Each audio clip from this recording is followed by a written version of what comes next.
आतंकवाद और इस कांग्रेस ने नॉर्थ ईस्ट को हिंसा, अलगाव और पिछड़ेपन में धकेल दिया। जिस कांग्रेस के राज में नक्सलवाद के लिए देश के लिए एक बहुत बड़ी चुनौती बनाकर के छोड़ दिया, जिस कांग्रेस ने देश की बहुत बड़ी जमीन दुश्मनों के हवाले कर दी, जिस कांग्रेस ने देश की सेनाओं का आधुनिकीकरण होने से रोक दिया, वो आज हमें राष्ट्रीय सुरक्षा और आंतरिक सुरक्षा के लिए भाषण दे रहे हैं। जिस कांग्रेस ने आजादी के बाद से ही कंफ्यूज रही, उनको उद्योग जरूरी है कि खेती जरूरी है, उसी कंफ्यूजन में गुजारा किया। जो कांग्रेस तय नहीं कर पाई कि नेशनलाइजेशन करना है कि प्राइवेटाइजेशन करना है, उलझती रही। जो कांग्रेस 10 वर्ष में 12 नंबर से 11 नंबर पर आर्थिक व्यवस्था ले आ पाई, 10 साल में 12 से 11 नंबर। और आप 12 से 11 आने में बहुत मेहनत नहीं पड़ती है, जैसे जैसे आगे बढ़ते हैं तो मेहनत और बढ़ती है। हम 10 साल में 5 नंबर पे ले आए। और ये कांग्रेस हमें यहां आर्थिक नीतियों पर लंबे लंबे भाषण सुना रही है। आदरणीय सभापति जी, जिस कांग्रेस ने ओबीसी को पूरी तरह आरक्षण नहीं दिया, जिसने सामान्य वर्ग के गरीबों को कभी आरक्षण नहीं दिया, जिसने बाबा साहब के बजाय बाबा साहब को भारत रत्न देने योग्य नहीं माना, अपने ही परिवार को भारत रत्न देते रहे, जिस कांग्रेस ने देश की गली सड़कों चौक चौराहे पर अपने ही परिवार के नाम के पाठ जड़ दिए हैं, वो हमें उपदेश दे रहे हैं, वो हमें सामाजिक न्याय के पाठ पढ़ा रहे हैं। आदरणीय सभापति जी, जिस कांग्रेस के अपने नेता की कोई गारंटी नहीं है, अपनी नीति की कोई गारंटी नहीं है, वो मोदी की गारंटी पर सवाल उठा रहे हैं।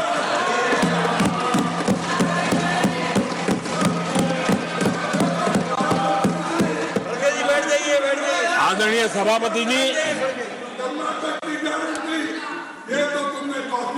आदरणीय सभापति जी, यहां एक शिकायत थी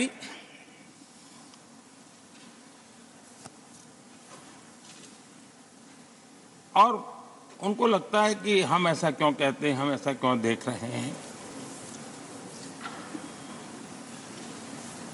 देश और दुनिया उनके 10 साल के कार्यकाल को ऐसे क्यों देखती थी? देश क्यों नाराज हो गया?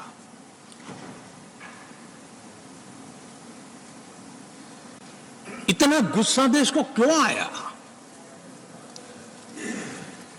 आदरणीय सभापति जी, हमारे कहने से सब नहीं हुआ है। खुद के कर्मों के फल और अब तो सामने रहते हैं, वो कोई दूसरे जन्म में नहीं होते हैं, इसी जन्म में। आदरणीय सभापति जी, कुछ हम किसी को बुरा नहीं कहते, हमें क्या कहना चाहिए? जब उन्हीं को लोगों ने बहुत कुछ कहा हो तो मुझे क्या कहने की जरूरत है? मैं एक वक्तव्य सदन के सामने रखना चाहता हूं। मैं पहला कोट पढ़ रहा हूं। सदस्यगण जानते हैं, ये कोटेशन है, सदस्यगण जानते हैं कि हमारी ग्रोथ धीमी हो गई है और फिस्कल डेफिसिट बढ़ गया है। महंगाई दर बीते 2 वर्षों से लगातार बढ़ रही है। करंट अकाउंट डेफिसिट हमारी उम्मीदों से कहीं अधिक हो चुका है। ये कोट मैंने पढ़ा, ये किसी भाजपा के नेता का कोट नहीं है, नहीं ये कोट मेरा है। आदरणीय सभापति जी, यूपीए सरकार के 10 साल पर तत्कालीन प्रधानमंत्री आदरणीय पीएम के रूप में रहे श्रीमान मनमोहन सिंह जी ने कहा और खुद के कार्यकाल में कहा, ये हालत थी, उन्होंने वर्णन किया था। आदरणीय सभापति जी, अब मैं दूसरा कोट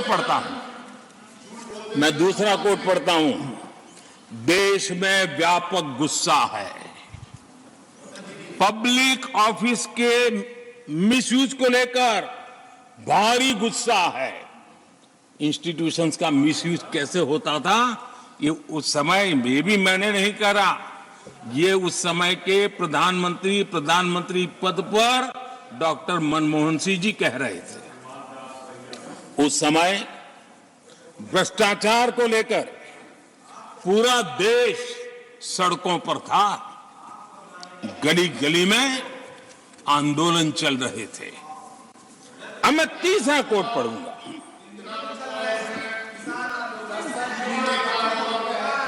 एक संशोधन की कुछ पंक्तियां हैं, इसको भी आप सुनिए। टैक्स कलेक्शन में भ्रष्टाचार होता है, इसके लिए जीएसटी लाना चाहिए। राशन की योजना में लीकेज होती है, जिससे देश का गरीब सबसे अधिक पीड़ित है। इसको रोकने के लिए उपाय खोजने होंगे। सरकारी ठेके जैसे दिए जा रहे हैं, उस पर शक होता है। ये भी तत्कालीन प्रधानमंत्री आदरणीय मनमोहन सिंह जी ने कहा था। और उसके पहले और एक प्रधानमंत्री, उन्होंने ये कहा था कि दिल्ली से 1 रुपया जाता है 15 पैसा पहुंचता है। सुधार, बीमारी का पता था, सुधार करने की तैयारी नहीं थी। और आज बातें तो बड़ी बड़ी की जा रही है। कांग्रेस के 10 साल का इतिहास देखिए। फ्रेजाइल 5 इकोनॉमी में दुनिया में कहा जाता था, मैं नहीं, दुनिया कहती फ्रेजाइल 5, पॉलिसी पैरालिसिस, ये तो उनकी पहचान बन गई थी। और हमारे 10 वर्ष टॉप 5 इकोनॉमी वाले।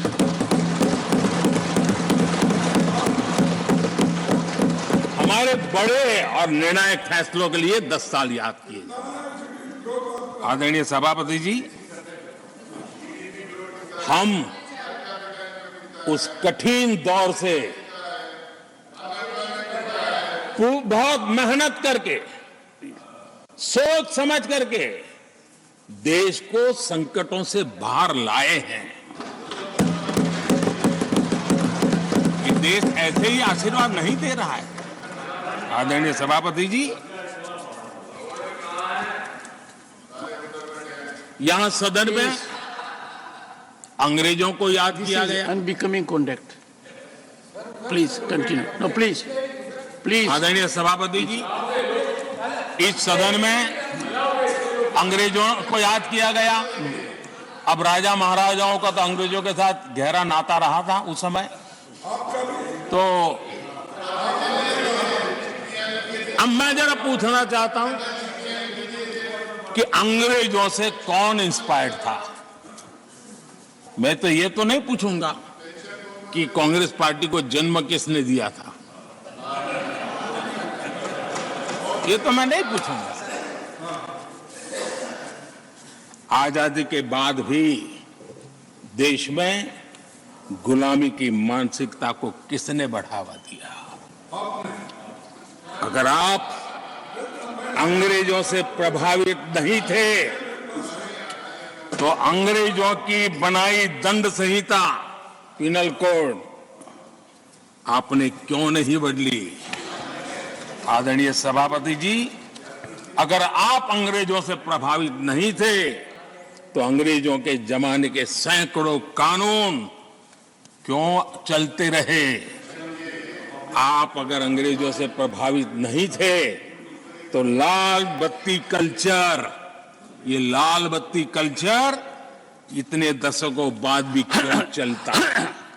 अगर आप अंग्रेजों से प्रभावित नहीं थे तो भारत का बजट शाम को 5 बजे इसलिए आता था क्योंकि ब्रिटिश पार्लियामेंट का सुबह शुरू होने का समय होता था।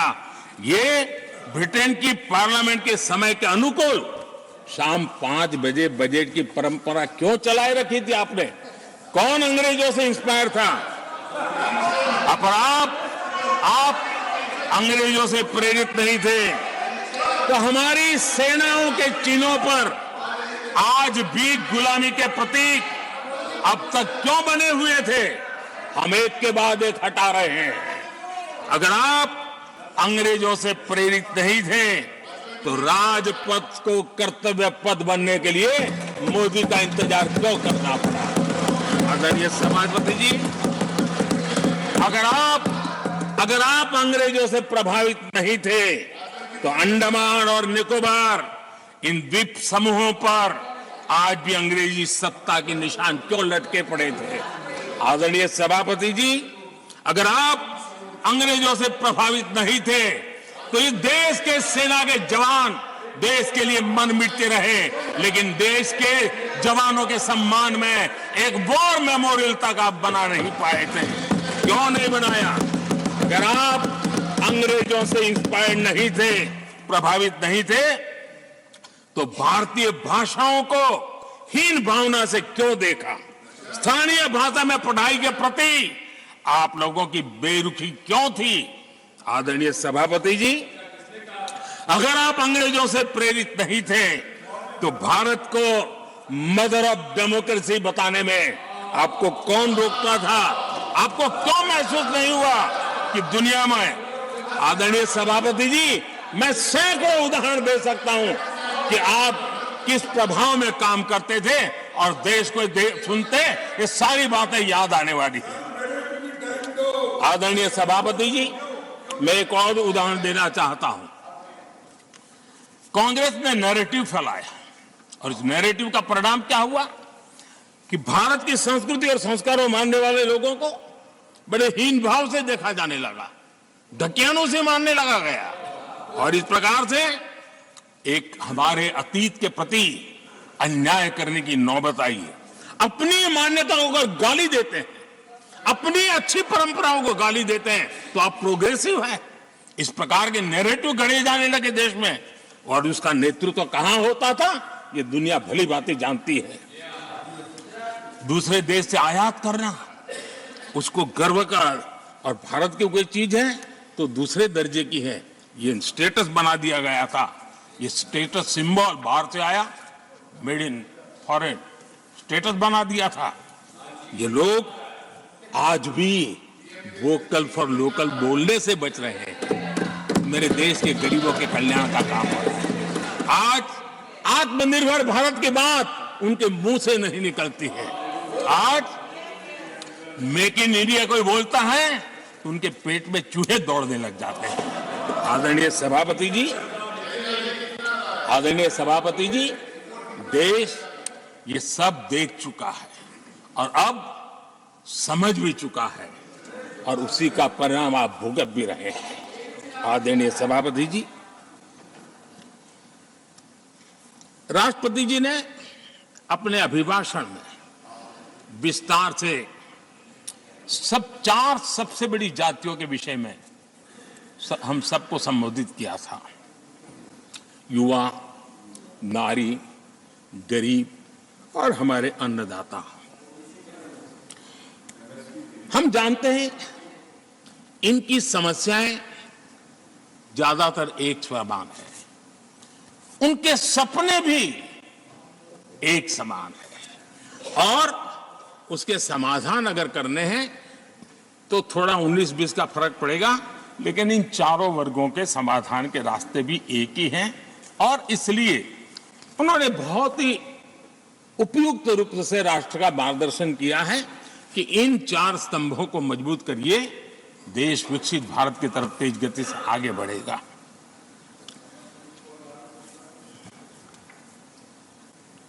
आदरणीय सभापति जी, अगर हम 21वीं सदी में हैं, हम विकसित भारत के सपने को इसी सदी में 2047 तक सिद्ध करना चाहते हैं, तो 20वीं सदी की सोच नहीं चल सकती सर। 20वीं सदी का स्वार्थी एजेंडा, मैं और मेरा वाला जो खेल है ना, वो 21वीं सदी में देश को समृद्ध नहीं, विकसित भारत नहीं बना सकता है। कांग्रेस इन दिनों काफी बातें हो रही जाति की, फिर से एक बार क्यों जरूरत पड़ गई उनको मैं तो नहीं जानता हूं, लेकिन अगर उनको जरूरत पड़ी है तो पहले जरा अपने गरिबान में झांके, उनको पता चलेगा क्या किया है। दलित, पिछड़े और आदिवासी, कांग्रेस जन्मजात उनकी सबसे बड़ी विरोधी रही है।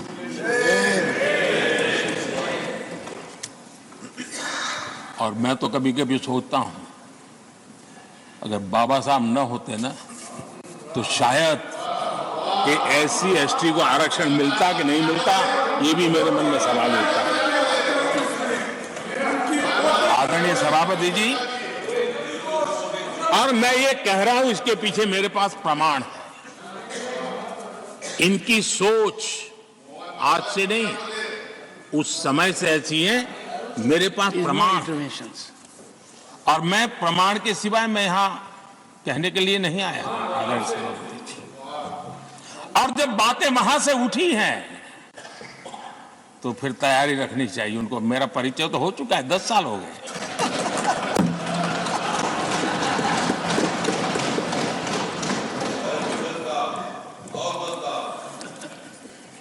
एक बार, और मैं आदरपूर्वक नेहरू जी को इन दिनों ज्यादा याद करता हूं, क्योंकि हमारे साथियों की अपेक्षा रहती है कि जरा उनको तो बोलो, कुछ तो बोल रहा थे। अब देखिए, एक बार नेहरू जी ने एक चिट्ठी लिखी थी, और ये चिट्ठी मुख्यमंत्रियों को लिखी थी। मैं उसका अनुवाद पढ़ रहा हूं।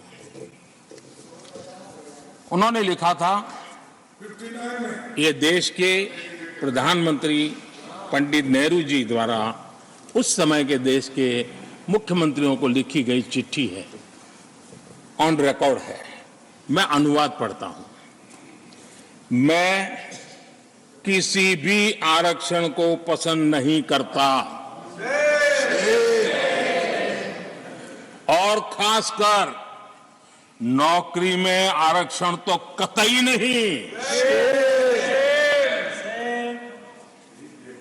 मैं ऐसे किसी भी कदम के खिलाफ हूं जो अकुशलता को बढ़ावा दे, जो दोयम दर्जे की तरफ ले जाए।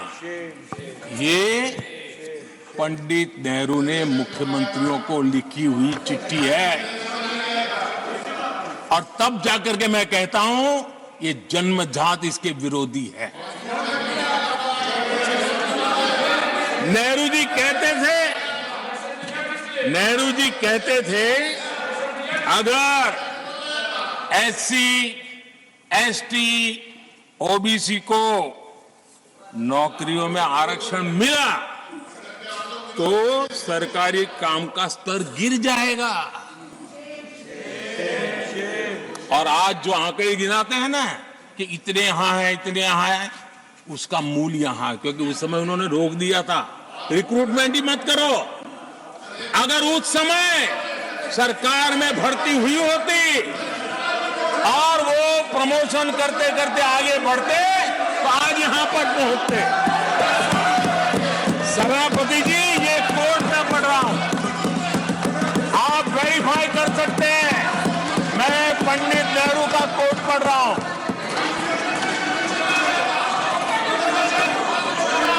प्लीज। और आदरणीय सभापति जी, leader of opposition was heard in rapt attention. Are you setting this example? Leader of opposition. आदरणीय सभापति जी। Please sit down. Sit down. आप तो जानते हैं नेहरू जी ने जो कहा वो कांग्रेस के लिए हमेशा से पत्थर की लकीर होता है। नेहरू जी ने कहा मतलब पत्थर की लकीर उनके लिए। दिखावे के लिए आप कुछ भी कहें, लेकिन आपकी सोच ऐसे कई उदाहरणों से सिद्ध होती है। मैं अनगिनत उदाहरण देख सकता हूं, लेकिन मैं एक उदाहरण जरूर देना चाहता हूं, और वो उदाहरण मैं जम्मू कश्मीर का देना चाहता हूं।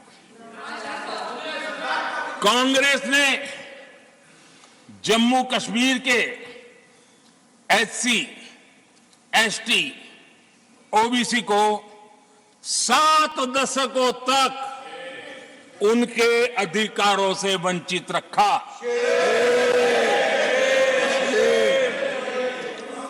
आर्टिकल 370 में हम कितनी जीतेंगे उसकी बात अभी नहीं कर रहा हूं। आर्टिकल 370 को निरस्त किया,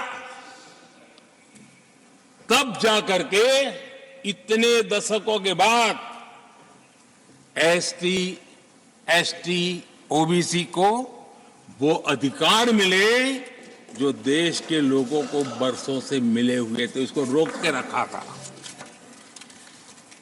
जम्मू कश्मीर में फॉरेस्ट राइट्स एक्ट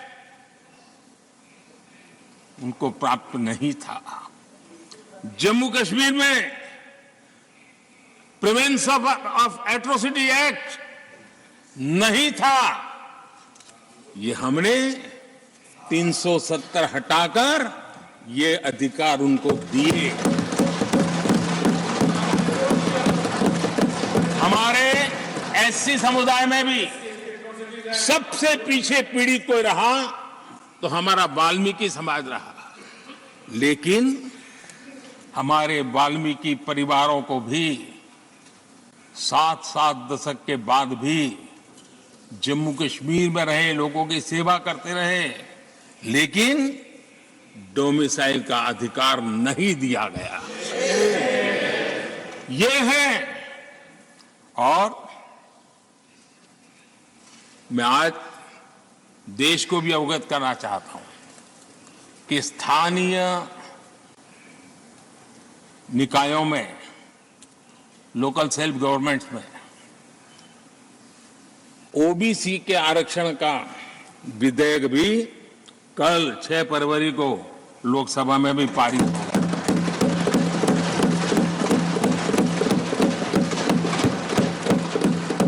आदरणीय सभापति जी, एससी, एसटी, ओबीसी उनको बड़ी भागीदारी लेने में कांग्रेस और साथियों को हमेशा परेशानी रही है। बाबा साहब की राजनीति को, बाबा साहब के विचारों को खत्म करने के लिए कोई कसर उन्होंने छोड़ी नहीं है। वक्तव्य अवेलेबल है, चुनाव में क्या क्या बोला गया वो भी अवेलेबल है। इसको भारत रत्न भी देने की तैयारी नहीं थी, वो भी भाजपा के समर्थन से और सरकार बनी, तब बाबा साहब को छाड़ दिया।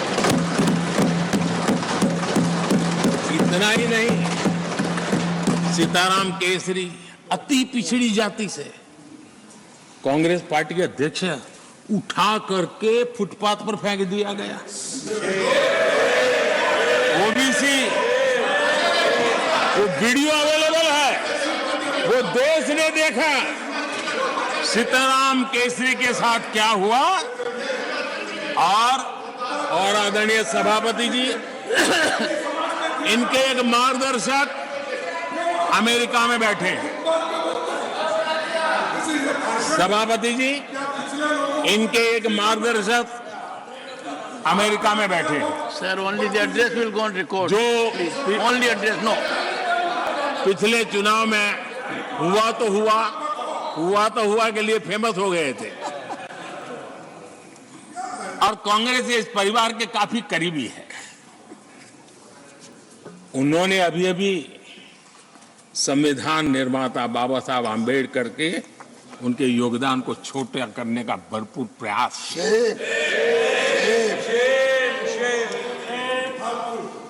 आदरणीय सभापति जी, देश में पहली बार एनडीए ने एक आदिवासी बेटी को राष्ट्रपति बनाने के लिए प्रस्ताव उनको उम्मीदवार बनाया। आपका हमसे वैचारिक विरोध हो वो एक बात है, अगर हमसे वैचारिक विरोध होता, आपने सामने कैंडिडेट खड़ा किया होता, मैं समझ सकता था, लेकिन वैचारिक विरोध नहीं था। क्यों? क्योंकि हमारे यहां से गया हुआ व्यक्ति आपने उम्मीदवार बनाया, इसलिए वैचारिक विरोध नहीं था। आपका विरोध एक आदिवासी बेटी के लिए था, और इसलिए आपने, और ये जब सांगमा जी चुनाव लड़ रहे, वो भी एक आदिवासी नॉर्थ ईस्ट के, उनके साथ भी यही किया गया था।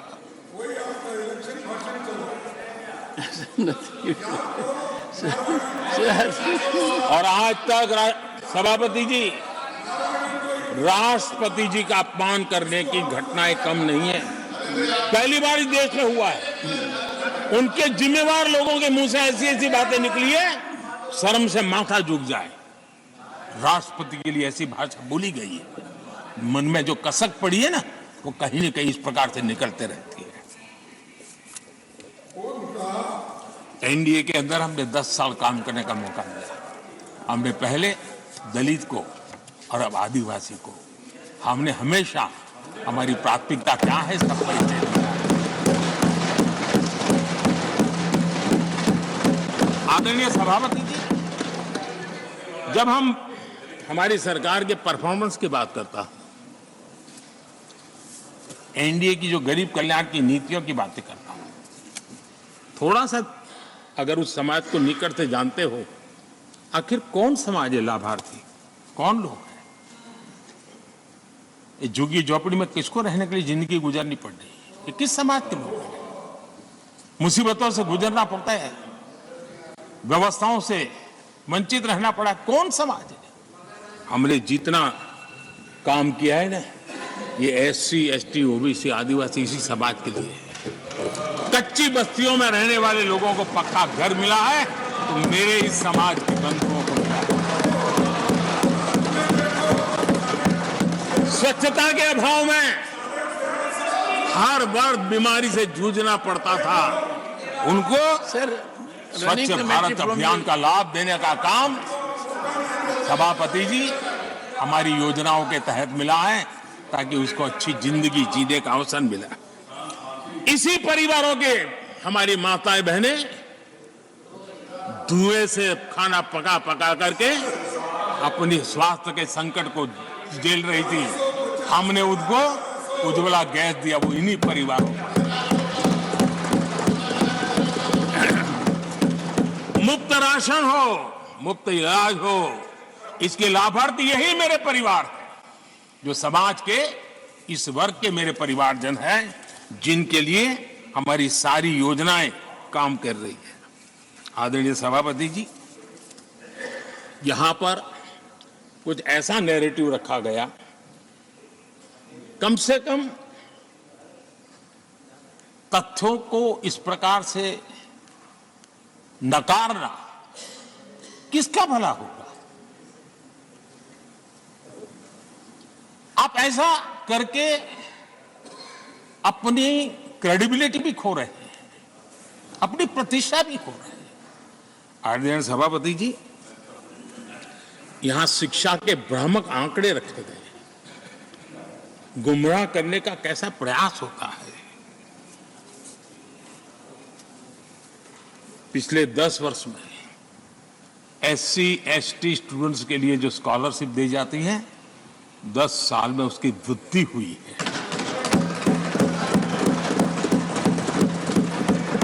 इन 10 वर्षों में स्कूलों में, हायर एजुकेशन में नामांकन की संख्या भी बहुत बड़ी है और ड्रॉप आउट बहुत तेजी से कम हुआ। आदरणीय सभापति जी, 10 साल पहले 120 एकलव्य मॉडल स्कूल थे। आदरणीय सभापति जी, आज 400 एकलव्य मॉडल।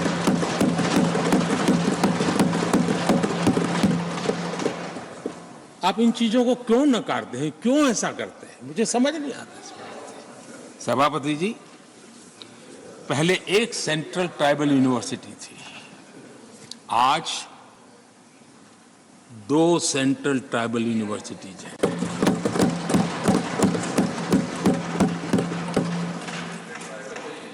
आदरणीय सभापति जी, ये भी सच्चाई है कि लंबे अरसे तक दलित, पिछड़े, आदिवासी बेटे बेटियां कॉलेजों का दरवाजा तक नहीं देख पाते थे। मुझे याद है, मैं गुजरात में जब सीएम बना तो मेरे लिए चौंकाने वाला एनालिसिस मेरे सामने आया। गुजरात में उमरगांव से अंबाजीपुरा बेल्ट आदिवासी बहुल क्षेत्र है। हमारे दिग्विजय जी के एक दामाद भी उसी इलाके में है। उस पूरे इलाके में साइंस स्ट्रीम की एक भी स्कूल नहीं थी। मैं जब वहां गया, अब उस इलाके में मेरे आदिवासी बच्चों के लिए साइंस स्ट्रीम की स्कूल नहीं होगी तो इंजीनियरिंग, डॉक्टरी का तो सवाल ही कहां उठता है। ऐसी मिनिमम चीजें और यहां पर क्या भाषण दे रहे हैं जी। आदरणीय सभापति जी, और मैं बताना चाहता हूं, सदन को गर्व होगा, संतोष, आप उस सदन में बैठे हैं, वहां एक ऐसी सरकार आपके साथ